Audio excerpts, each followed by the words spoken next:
A year and a half ago, I swapped out my Yamaha 3-blade prop for a 4-blade PowerTech propeller. Without question, the 3-blade prop is more fuel efficient. I'd actually considered swapping back to the 3-blade prop for our Southeast Alaska trip.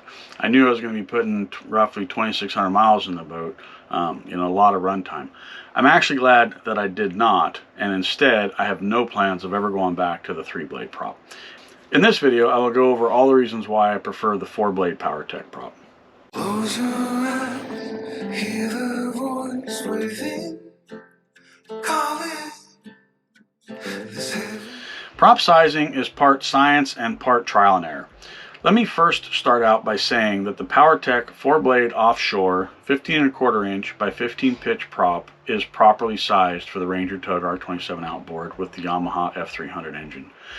There are other 4-blade propeller manufacturers out there, but just note, not all 4-blade props are the same.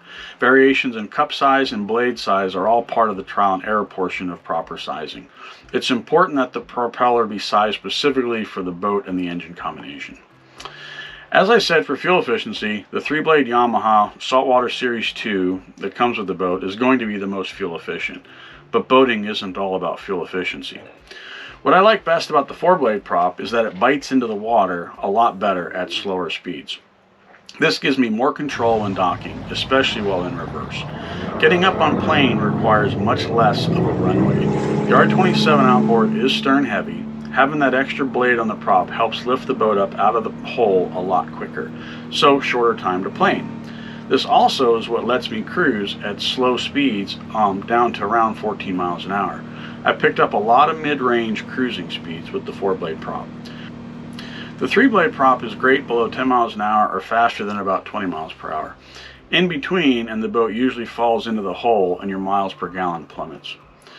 The 4-blade prop is also great below 10 miles an hour or faster than about 14 miles an hour, all the way up to wide open throttle. Having that mid-range is nice when I travel with friends, who have the diesel inboards. It's also great depending on less than ideal sea states, being able to travel at slower speeds.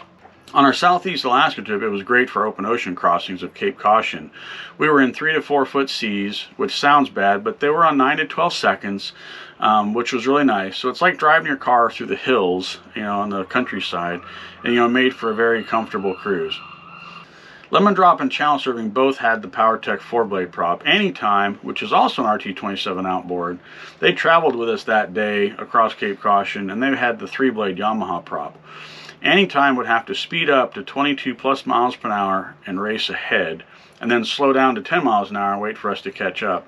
Lemon Drop and Channel Surfing, we just had autopilot on and the throttle set for 16 miles an hour through the entire crossing. On our Southeast Alaska trip, we also spent a lot of time docking. Every day was a fuel dock and a marina.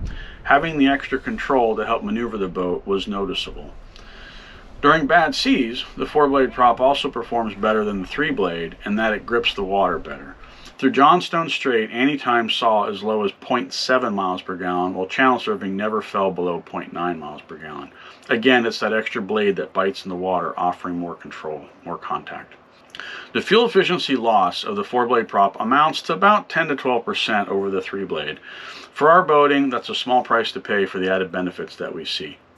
Swapping out a prop is relatively easy. If you're considering upgrading your propeller, check out this more detailed video that we did on the 4-blade PowerTech prop. If you enjoyed watching this video, click the screen to watch another.